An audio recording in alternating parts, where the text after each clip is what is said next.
네, 에코프로 주주 여러분들 반갑습니다. 자, 현재 시간 먼저 알려드릴게요. 11월 7일이고, 자, 오후 3시 반 지나고 있습니다. 장 마감했죠?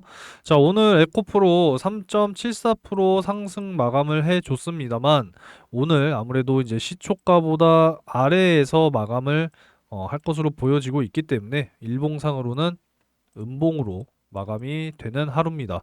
좀 이전의 기록을 살펴보기 전에 일단 오늘 양대 시장이 좀 또 하락을 했죠. 어제 많이 올랐기 때문에 당연히 뭐 조정 나오는 것은 너무나도 당연한 사실이고 또 눌림목을 발생시켜 준 이후에 다시 한번 또 상승할 수 있는 이런 주가의 움직임을 보여주기를 기대하도록 하겠습니다. 자, 오늘 양대 시장 부터 좀 살펴볼게요.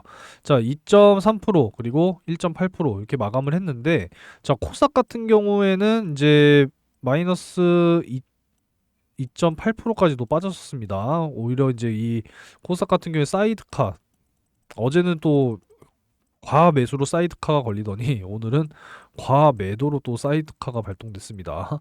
좀 이러한 부분들이 참 재밌는 것 같아요. 어제 오늘 참 롤러코스터 같은 이러한 시장을 보여주고 있습니다. 그래도 갭을 좀 이 낙폭을 많이 축소시킨 채 마감을 할 것으로 보여지기 때문에 일단 뭐 에코프로에 대해서 말씀을 드리려고 하는 것은 이 3분기 실적 발표와 이제 이 Q&A를 통해서 여러분들께 내용을 좀 전달을 해드리고자 합니다.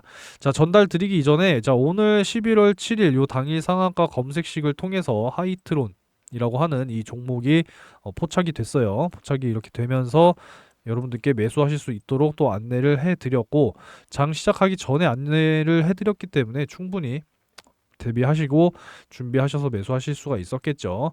자, 그래서 하이트론 어떻게 됐습니까? 오늘 상한가 강하게 어, 마감을 했죠. 상한가 마감했습니다. 자, 이렇게 이 상한가 검색식을 통해서 여러분들 좀 적극적으로 매매를 또 하셔서 수익을 챙기셨으면 좋겠어요. 이제 진짜 이 전 종목 공매도 금지라고 하는 것은 굉장히 큰 겁니다, 여러분들. 그러니까 이번 기회에 요 당일 상한가 검색식을 통해서 좀 크게 우리가 목돈을 같이 좀 만들어 갔으면 좋겠습니다. 자, 저도 2년 전부터 좀 꾸준하게 사용을 해 왔던 거고 저는 50만 원 따로 와이프한테 허락을 좀 받아서 이렇게 2억 3천만 원이라고 하는 목돈을 만들어 냈습니다. 그러니까 여러분들도 충분히 할 수 있다라고 말씀드리고 싶어요. 그러니까 요 상한가 검색식 꼭 받아 가셔서 투자에 꼭 도움이 되시기 바랍니다. 자, 요 상단에 상한가라고 문자를 남겨주시면은 제가 요 상한가 검색식 무료로 다 제공해드리도록 할 테니까 받아가시면 되고요. 자, 요 검색식에 대해서 사용할 줄 나는 몰라요 하시는 분들은 그냥 제 정보방에 들어오시면 돼요. 제 정보방에 들어오시면 제가 이렇게 다 짚어드리니까 들어오셔서 그냥 매매만 하시면 되겠습니다. 이해되셨죠? 많이 관심을 가지고 참여하시기 바랍니다. 자, 일단은 에코프로 이 3분기 실적 발표에 대해서 여러 가지 뭐 Q&A 내용이 또 올라왔기 때문에 요 내용에 대해서 일단은 이번 영상에서는 좀 말씀을 드려볼게요. 자, 일단 3분기 매출액은 5% 정도 감소를 했다라고 지금 나오고 있죠. 자, 물량은 이제 전분기 대비해서 한 15% 정도가 늘었는데 가격이 전 분기 대비해서 마이너스 18%를 기록을 하다 보니까 3분기 매출액이 5% 정도 감소를 했다라고 이해를 하시면 되겠습니다. 자, 그리고 이제 에코프로와 SK 이노베이션 그리고 CNG 3분기 수익성에 대해서 이제 또 이야기가 이제 나왔는데 자, SK 이노베이션의 경우에는 이제 30% 이상 이제 물량이 늘었는데 이 판가가 이제 많이 좀 떨어지면서 매출액이 2분기와 비슷한 수준이었다.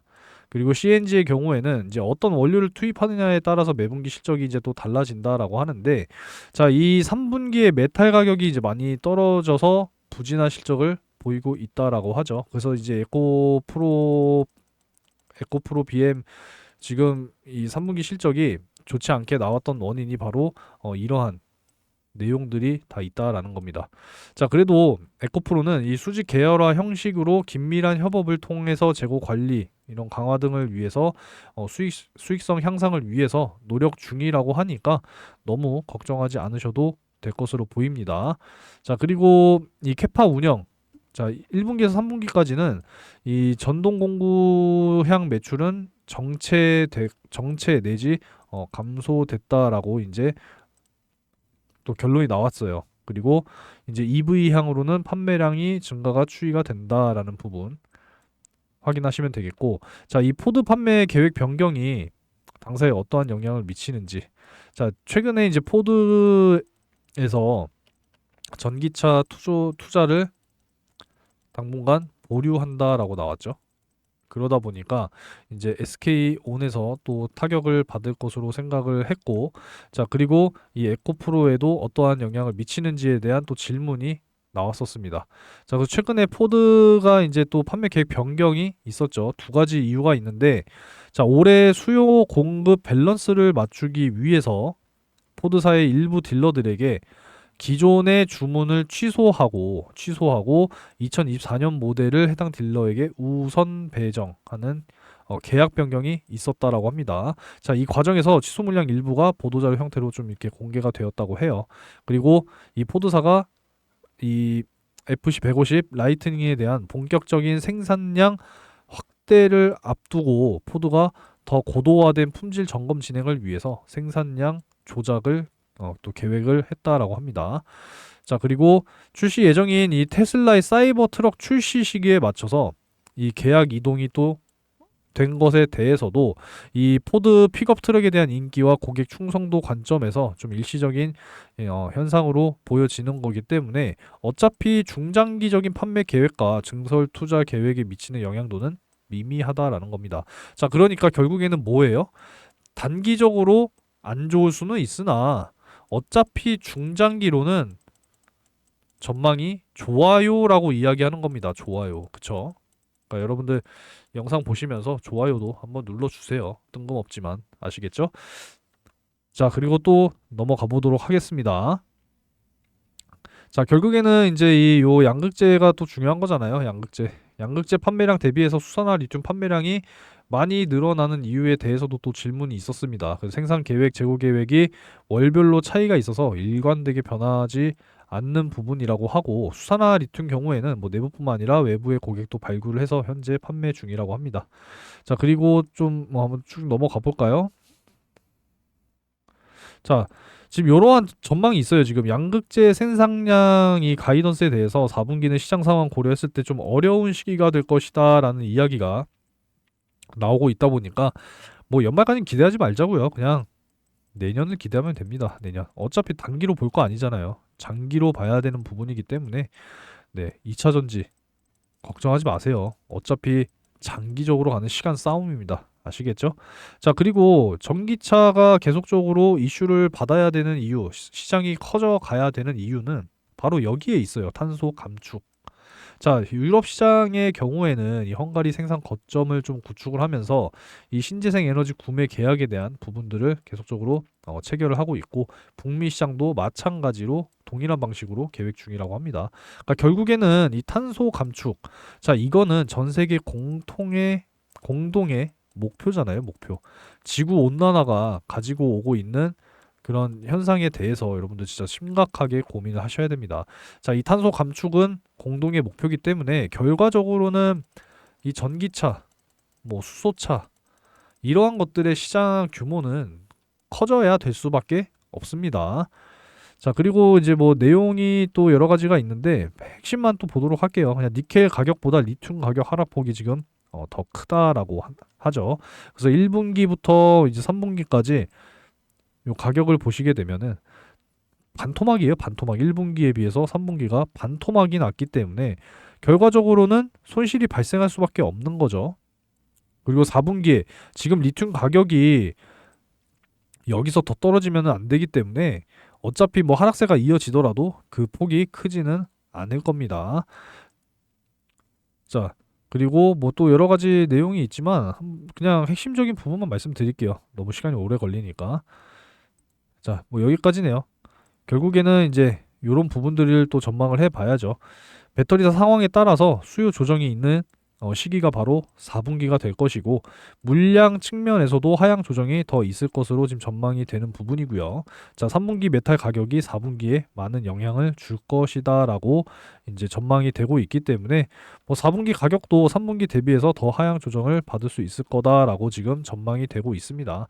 뭐 하지만 걱정하지 않아도 된다라는 겁니다. 어차피 그냥 하나의 큰 파동이라고 보세요. 그냥 정말 쭉 상승을 해왔고, 자 이제 눌림목을 준 것이다라고 생각을 하시고, 자 저가에서 매수하신 분들 지금 수익권이잖아요. 문제가 되는 건 결국에 100만 원 위쪽으로 매수하신 이런 분들이나 지금 문제가 되는 겁니다. 아시겠죠? 그러니까 앞으로 좀 이제 우리가 과거 차트를 좀 봐야 되는 게, 오늘 좀 이러한 캔들이 나왔단 말입니다. 위아래 꼬리가 길게 달린. 자, 앞전에 보시면 자, 요러한 위아래로 길게 꼬리가 출현을 하면 그 다음 날 조정을 받았어요. 그쵸? 하락이 나왔습니다. 마찬가지로 그 이전에 또 차트를 보자면, 자, 여기 보이시죠? 위아래 긴 꼬리들. 요 차트가, 요 캔들이 발생하면 다음 날 조정이 나왔다. 이런 부분들을 좀 참고를 한다면 에코프로 내일 어떻게 될까요? 좀 조정받을 가능성이 일단은 50% 이상이겠죠. 그렇기 때문에 이 저가에서 못 사신 분들은 내일 충분히 보시고 조정이 나온다면 그때 사셔도 늦지 않는다라는 겁니다. 늘 장기 종목은 시간을 그만큼 여유 있게 두고 여러분들이 매매를 하셔야 된다라고 말씀을 좀 드리고 싶습니다. 그냥 뭐 당연히 짜잘짜잘하게 보면, 세분화 시켜서 보면은 1파, 뭐 2파 뭐 이런 식으로도 볼 수 있겠지만, 그냥 크게 보자라는 겁니다. 크게. 이제 눌림목을 주고 다시 상승이 나온 거기 때문에 이제 또 정고점을 과연 돌파를 할 수 있을 것인지, 뭐 당장의 고점은 여기겠죠. 이전의 고점은 여기고요. 자, 고점 대비해서 지금 저점에서 지금 그나마 반등 나왔다고 하더라도 3분의 1도 안 올라왔어요. 고점이랑 저점 대비해서. 그쵸? 3분의 1 딱 올라왔죠? 앞으로 더 올라갈 수 있는 가능성이 더 높다라는 겁니다. 앞으로의 전기차 시장 전망은 굉장히 좋아요. 당장 SK 이노베이션의 그 자회사 SK온 지금 또 계약했잖아요. 이렇게 SK온과 폴스타가 이제 또 신형 전기차 배터리 공급 계약을 또 체결을 이렇게 했습니다. 그러니까 걱정하실 필요가 없다라는 겁니다. 앞으로 이 탄소 감축, 그죠? 그리고 이 전기차 시장은 결국에 성장할 수밖에 없고, 지금 그걸 기억하셔야 돼요. 우리나라 사업 중에서 수주가 진짜 천조 규모가 되는 것은 결국에는 지금 현재 2차 전지 배터리 사업밖에 없어요. 그러니까 앞으로 여러분들 시간을 두고 장기로 생각하신다면 지금은 절대 포기하실 때가 아니라는 겁니다. 요거 하나만 보더라도 아시겠죠? 자, 좋아요 한 번씩 좀 눌러주시고, 오늘도 최대한 좀 좋은 정보를 말씀드리려고 했는데 오늘은 에코프로에 대해서 이 컨퍼런스 콜 관련해서 좀 말씀을 드렸고, 좀 다음 영상부터는 또 다른 또 내용으로 여러분들께 말씀드리도록 할 테니까 좀 관심을 가지시고 여러분들 많이 좀 제 영상을 관심 있게 좀 지켜보셨으면 좋겠습니다.